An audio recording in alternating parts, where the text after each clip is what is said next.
अस्सलाम वालेकुम, कैसे हैं आप सब लोग? ठीक हैं? आई होप आप सब खैरियत से होंगे। अच्छा, आज हम डिस्कस कर रहे हैं इकनॉमिक्स को। इकनॉमिक्स हम स्टार्ट करेंगे फ्रॉम द फर्स्ट चैप्टर। सबसे पहले हम देखेंगे इसकी डेफिनेशंस को। अगर हम बात करें तो हर इकोनॉमिस्ट ने अपने अपने लिहाज से इनके डिफरेंट जो हैं वो डेफिनेशन वो कह लें अपने अपने लिहाज से क्रिएट की हुई हैं। मगर जो मेन डेफिनेशंस हैं वो देखा जाए तो दो हैं जो पेपर में भी जाती हैं, एक अल्फ्रेड मार्शल की और एक एडम स्मिथ की।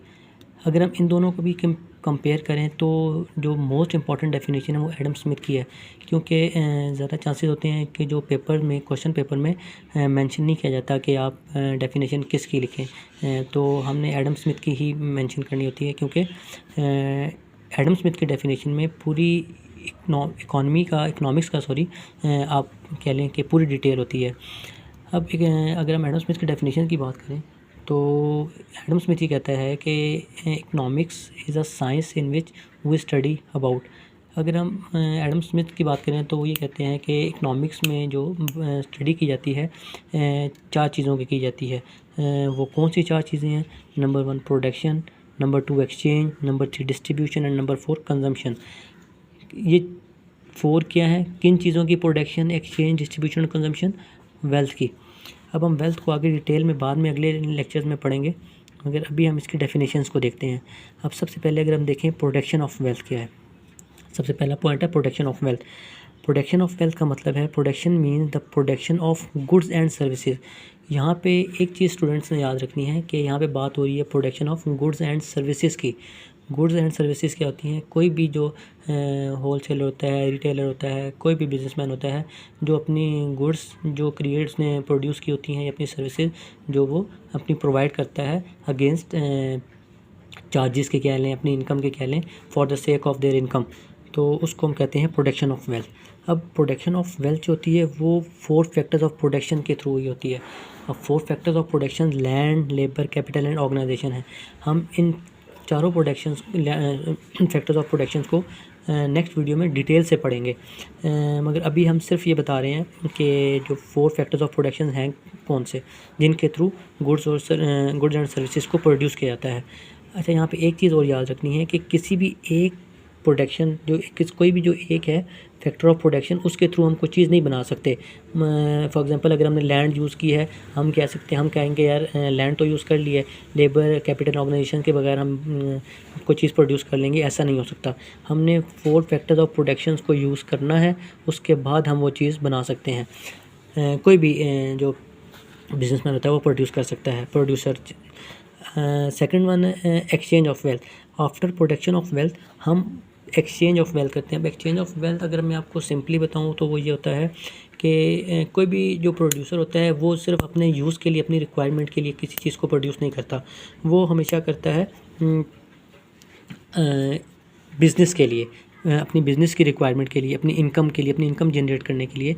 तो वो उसको हम क्या कहते हैं, जब वो एक्स्ट्रा चीज़ प्रोड्यूस कर लेता है उसको हम कहते हैं सरप्लस प्रोडक्शन। अब सरप्लस प्रोडक्शन एक्सचेंज की जाती है मार्केट में with surplus goods and services के थ्रू। फॉर एग्जांपल 2 प्रोड्यूसर हैं, दोनों ने सरप्लस गुड्स क्रिएट की हुई हैं, सरप्लस गुड्स प्रोड्यूस की हुई हैं, तो वो दोनों अपनी सरप्लस गुड्स और सर्विसेज को एक्सचेंज करके एक दूसरे को बेनिफिट दे सकते हैं। तो मेन रीज़न ये होता है इनकम जनरेट करना। थर्ड वन है distribution of wealth. After exchange of wealth हम बात करते हैं डिस्ट्रीब्यूशन ऑफ वेल्थ। अब डिस्ट्रीब्यूशन ऑफ वेल्थ क्या होता है कि कोई भी गुड्स और सर्विसेज होती हैं, जब हम क्रिएट कर लेते हैं, जब हम प्रोड्यूस कर लेते हैं, तो फिर हमने उनको मार्केट में लेके जाना होता है। ऑब्वियसली जो हमारा मेन मकसद होता है वो मार्केट में लेके जाके सेल करना होता है, रेवेन्यू जनरेट करना होता है। तो जो कोई भी प्रोड्यूसर जब वो उसको मार्केट में लेके जाता है और उसको सेल करता है तो एक रेवेन्यू जनरेट होता है। अब रेवेन्यू जनरेट जो होता है फिर हमने उसको डिस्ट्रीब्यूट भी करना होता है। डिस्ट्रीब्यूट किस में करना होता है? जिसकी हेल्प से 4 फैक्टर्स ऑफ प्रोडक्शन जो होते हैं land, labour, capital and organisation, जिसकी हेल्प से हमने वो प्रोड्यूस किया होता है, तो हमने इन सब को उनके हिस्से का रेवेन्यू देना होता है। ये तो सिंपल चीज़ है, ये होगी। अब जब इन तीनों चीज़ों को हम देख लेते हैं, लास्ट पे आता है कंजम्पशन ऑफ वेल्थ, जो मेन जिसको कहते हैं कि मेन मकसद होता है प्रोड्यूस करने का कोई चीज़। वो होता है कंजम्पशन ऑफ वेल्थ। अब हम देखें कि अल्टीमेट ऑब्जेक्टिव जो होता है वो प्रोडक्शन का, प्रोडक्शन, एक्सचेंज और डिस्ट्रीब्यूशन का जो तीनों फैक्टर्स पढ़े हैं हमने, उनका क्या होता है, कंजम्पशन ऑफ वेल्थ। अगर हम कंजम्पशन ऑफ वेल्थ को देखें तो वो क्या होता है कि हमने अपने जो कस्टमर होता है, कस्टमर कह लें या प्रोड्यूसर कह लें, उसने अपने आप को सेटिस्फाई करना होता है। जब उसके पास मनी आ जाती है, जब उसके पास उसका रेवेन्यू आ जाता है, फिर वो उसको यूज़ करके अपनी नीड्स को अपने आप को सेटिस्फाई करता है, अपनी नीड्स को फुलफ़िल करता है। तो मेन जो 4 पॉइंट थे हमने जो आज डिस्कस की हैं, बेसिक जो इकोनॉमिक्स की डेफिनेशन जो एडम स्मिथ की, उसमें हमने 4 चीज़ें पढ़ी हैं। प्रोडक्शन ऑफ वेल्थ, प्रोडक्शन में हमने 4 चीज़ें देखी हैं, जो 4 factors of production, land, labour, capital and organisation, ये 4 चीज़ें देखी हैं।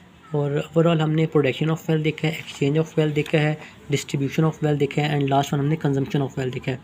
इंशाल्लाह हम नेक्स्ट वीडियो में हम अल्फ्रेड मार्शल की डेफिनेशन को इसी तरह डिटेल से डिस्कस करेंगे।